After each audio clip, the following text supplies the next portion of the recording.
Assalamualaikum warahmatullahi wabarakatuh. Selamat datang kembali di channel Ibu Atika Firdayanti dalam mata pelajaran Ilmu Pengetahuan Sosial. Disimak dengan baik-baik materi hari ini ya. Hari ini kita membahas mengenai potensi sumber daya alam di Indonesia. Ibu harapkan kalian semua dapat menyimak dengan baik. Bila perlu dicatat agar materi yang diberikan pada hari ini bisa diterima dengan maksimal. Tujuan pembelajaran pada hari ini diharapkan siswa mampu menjelaskan apa itu potensi sumber daya alam, hutan, tambang, dan sebagainya akan dijelaskan pada materi berikut ini. Sumber daya alam merupakan semua potensi alam yang ada di bumi. Nilai dari sumber daya alam ditentukan atas kegunaannya bagi manusia.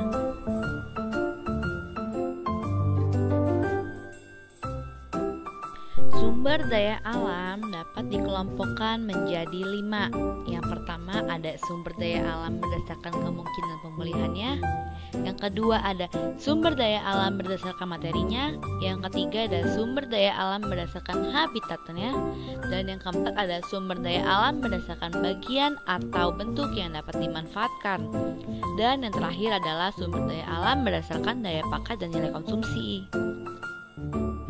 Nah, untuk sumber daya alam berdasarkan kemungkinan pemulihan ini dibagi menjadi ada sumber daya terbarukan, dan sumber daya terbarukan ini dibagi lagi menjadi 3. Ada pembaruan melalui reproduksi, pembaruan melalui siklus, dan yang terakhir sumber daya alam yang terbarukan. Maksud dari sumber daya yang terbarukan ini adalah sumber daya alam dapat dibentuk kembali oleh alam. Jadi ini hampir tidak dapat habis ya. Nah, ini bisa terjadi dengan cara reproduksi dan siklus. Nah, maksudnya untuk pembaruan melalui reproduksi ini terjadi pada sumber daya alam hayati, karena hewan dan tumbuhan dapat berkembang biak dan selalu bertambah jumlahnya. Tapi kalau tidak dilestarikan, ini juga bisa habis.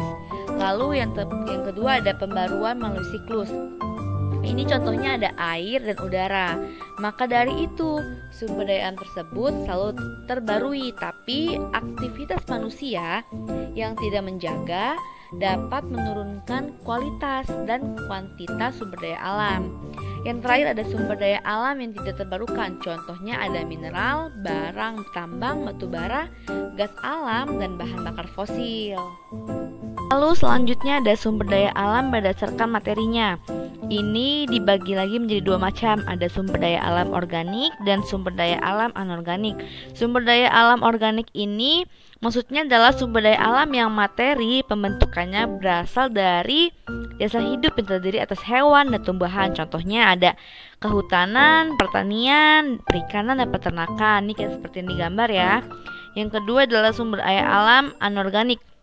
Maksudnya itu adalah sumber daya alam yang materialnya berasal dari benda mati yang berupa zat padat, cair, dan gas. Contohnya ada tanah, batuan, minyak, mineral, dan gas alam. Selanjutnya ada sumber daya alam berdasarkan habitatnya. Ini dibagi lagi menjadi 2 ya. Ada terestis dan ada sumber daya alam akuatik. Maksud dari terestis ini semua sumber daya yang mempunyai hubungan dengan tanah sebagai tempat atau lahan kegiatan manusia. Contohnya ada keramik, genteng, batu bata. Itu ada gambarnya ya contohnya. Yang kedua ada sumber daya alam akuatik. Maksudnya itu sumber daya alam yang ada hubungannya dengan air. Contohnya kayak danau, sungai, air hujan, terus ada air laut, seperti itu ya. Selanjutnya ada sumber daya alam berdasarkan bagian atau bentuk yang dapat dimanfaatkan. Ini ada 5. Ada sumber daya alam materi, sumber daya hayati, sumber daya energi, sumber daya ruang, dan yang terakhir yaitu sumber daya waktu.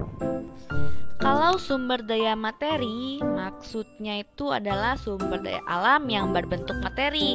Contohnya mineral magnetit, hematit, limotit, siderit, dan pasir kuarsa.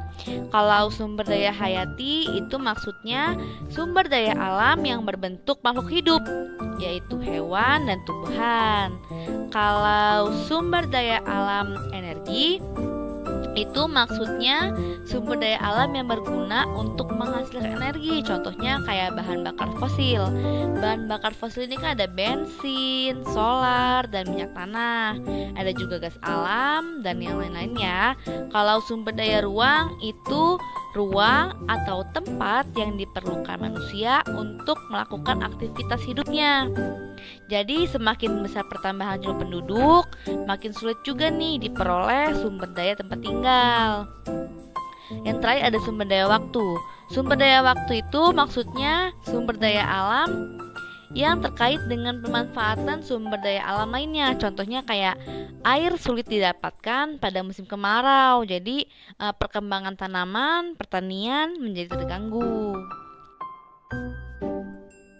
Selanjutnya ada sumber daya alam berdasarkan daya pakai dan nilai konsumsi. Ini dibagi lagi menjadi dua. Ada sumber daya alam tidak cepat habis, dan yang kedua ada sumber daya alam yang cepat habis. Sumber daya alam yang tidak cepat habis ini dikarenakan nilai konsumsi benda-benda itu relatif kecil. Selain itu, sumber daya alam jenis ini juga dapat dipakai secara berulang hingga tidak cepat habis. Contohnya ada intan, batu permata, logam mulia. Kalau sumber daya alam yang cepat habis itu disebabkan karena konsumsinya itu cukup tinggi, ya. Selain itu juga sumber daya jenis ini umumnya sangat susah untuk didaur ulang. Contohnya itu seperti bensin, gas alam. Itu kan sering banget dipakai. Kalau bensin kan kayak motor, mobil tuh pasti pada menggunakan bensin kan. Makanya itu ini cepat habis dan susah banget didaur ulangnya. Jadi kesimpulan pada hari ini adalah potensi sumber daya alam Indonesia adalah hutan, laut, minyak bumi, gas alam, dan batu bara. Itu dapat dilakukan upaya untuk pemanfaatan potensi sumber daya Indonesia untuk menjadi negara lebih maju. Makanya kita harus menjaganya bersama-sama. Nah, untuk materi pada hari ini cukup sampai itu aja. Pertemuan minggu depan kita akan membahas mengenai sumber daya manusia.